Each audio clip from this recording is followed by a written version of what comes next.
Morning. Thanks, sir.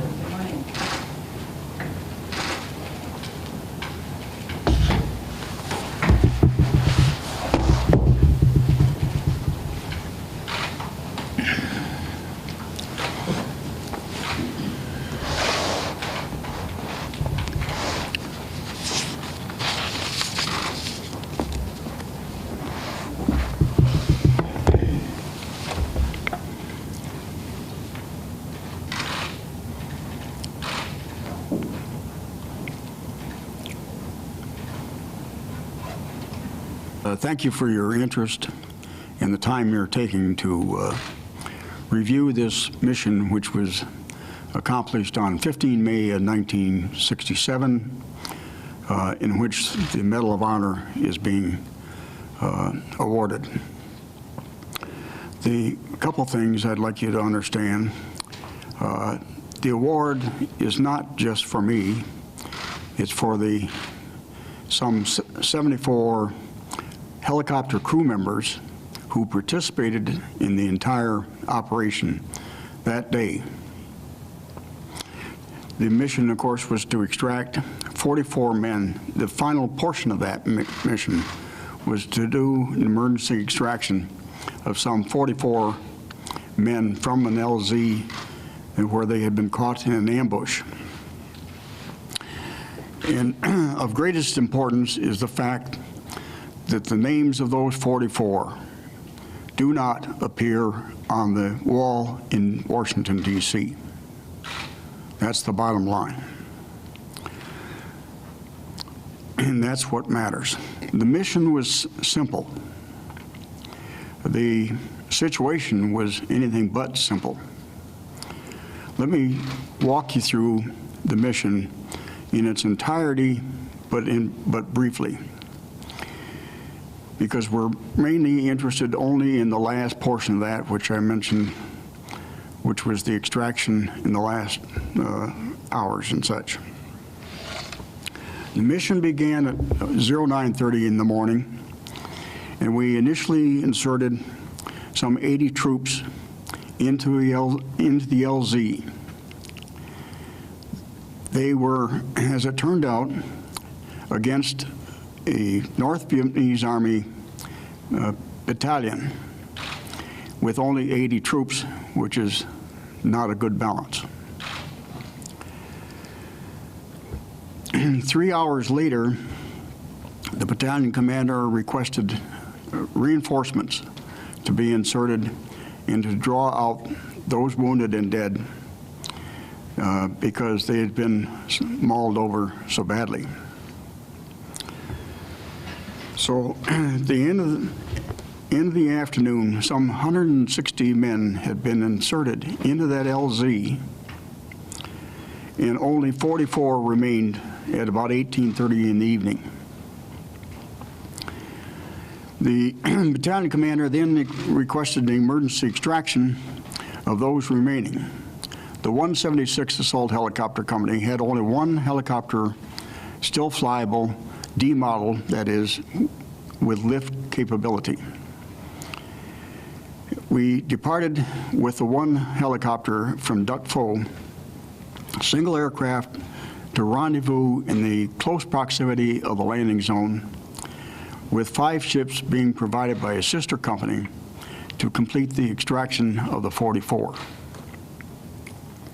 I led the emergency extraction into the landing area. Fire was intense, but we did have helicopter gunships providing support, along with the Air Force fast movers dropping napalm and artillery. After landing and the troops loaded in chaos, they went for the closest helicopter, obviously. They wanted to get the hell out of there. And the aircraft commander of the last helicopter in trail formation advised me that all the troops were loaded. He is back there where he can see forward. And so I gave a thumbs up from the co-pilot to take the flight out. We climbed out to about 1,400 feet a few minutes later, and by that time, the Air Force, the gunships, and the artillery had shut down, believing that the LZ was clear. At that point, the battalion commander advised me that there were still 8 troops remaining in that LZ who had not gotten on board a helicopter because they had been in a defensive position to protect the loading troops and did not get to a helicopter prior to that departure. I had only 1 troop on board my helicopter. I had no idea where the rest of them were. Then I assured the battalion commander that I would go back in and pick up the other 8. I turned over the balance of the flight of 5 helicopters to lead that group of 5 back to Duck Foe in the medical facilities that were co-located with Duck Foe base. And I broke off to the left where I could see the troops, and I had hoped that by the surprise element, they would not be expecting me to return back in there again, but such was luck. It didn't turn out that way. We were met by heavy small arms fire, machine gun fire, and then upon landing, mortar rounds, which did considerable damage further damage to the helicopter. But the 8 troops, of course, loaded as you would expect. And the mortar round went off the nose of the helicopter and took out a couple parts of the windshield and the chin bubble, and initiated the departure. Now, the helicopter is overweight, so initiated what would be a modified running takeoff. Simply trade off altitude for rotor RPM and rotor RPM for forward speed, because I needed about 40 knots forward speed if the thing was going to fly at all. We did get those 44 out, and they are not on the wall in Washington, D.C. And that's the only thing that really matters. I'm prepared to take questions. And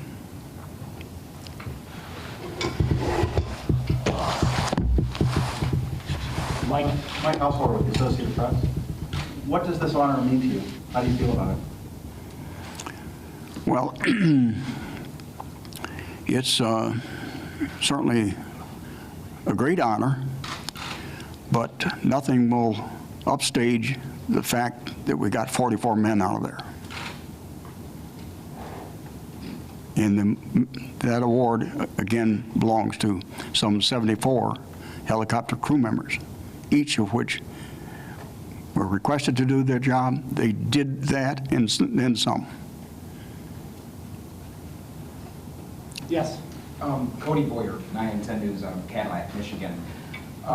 What was going through your head? I know obviously it's a part of the protocol, part of the mission, but when you decided to turn around to go back to those 8 men, what was going through your mind? Go back and get the 8 men. There wasn't any decision to be made. We simply going to go pick them up. Wasn't sure whether the helicopter was going to be fully capable until I burned off more fuel or something, but you couldn't leave them there for any time, or they would have been swallowed up by the North Vietnamese. Yes. Clayton Cummings, WILX News 10 in Lansing. I had a quick question as far as, how do you describe to somebody who's never been in combat before, who's never had to make, multiple decisions like you have, how do you describe that experience to someone who has no idea what being part of the military is like?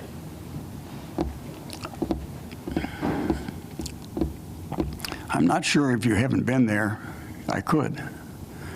But understand that the military insists on extensive training in all areas, anticipating every possible problem, but they can't anticipate all of them either. You can plan for the possible alternatives, but there's always a surprise somewhere at the end of the track.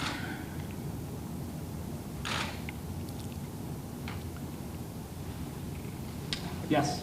Rebecca Cruz, Michigan Radio. If you could go back and tell yourself something that day, what would you tell yourself? What I would tell myself about that day? If you could tell you back then, today you, if you could go back and tell yourself something that day, maybe to reassure or something like that, what would you tell yourself? Or perhaps the men that you rescued.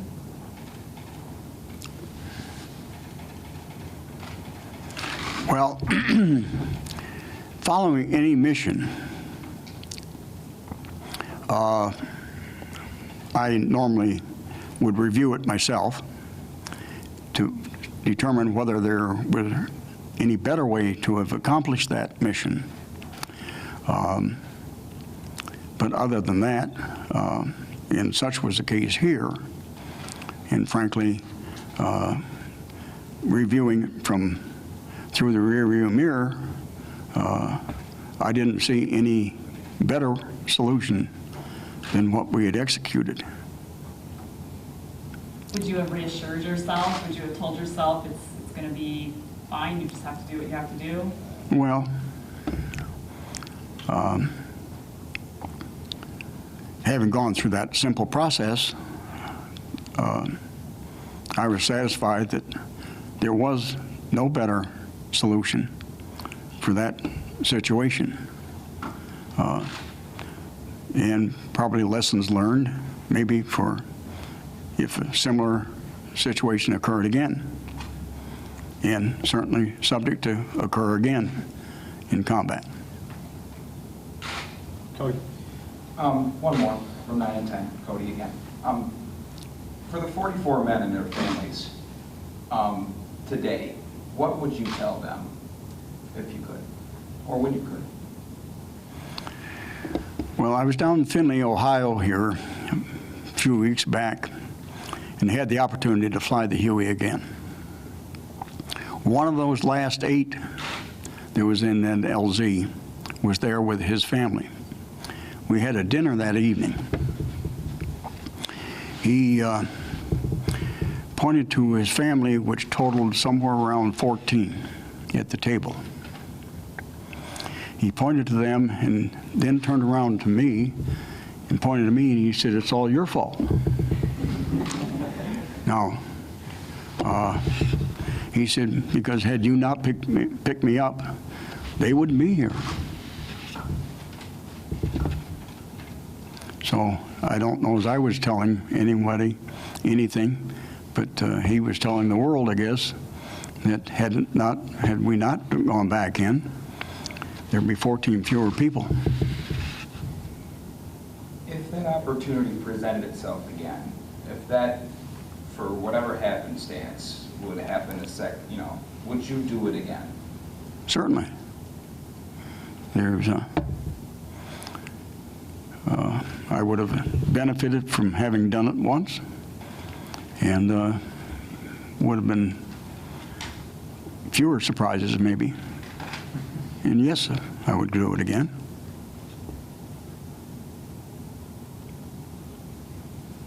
Any other questions? I got one. Marcus Myers, 2 minutes. Congratulations, Colonel. Well, thank you. When you're flying low to the deck of that riverbed, what's going through your mind? Because that's opening you up to all types of... What's going through my mind as we go down through the riverbed? Mm-hmm.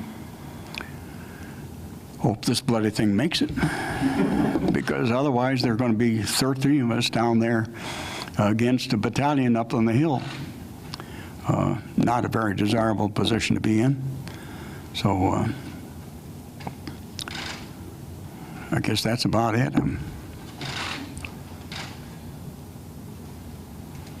Thank you, sir. Thank you for your time. Pleasure. As stated previously, if there's any individual interest, Mike, I know you've asked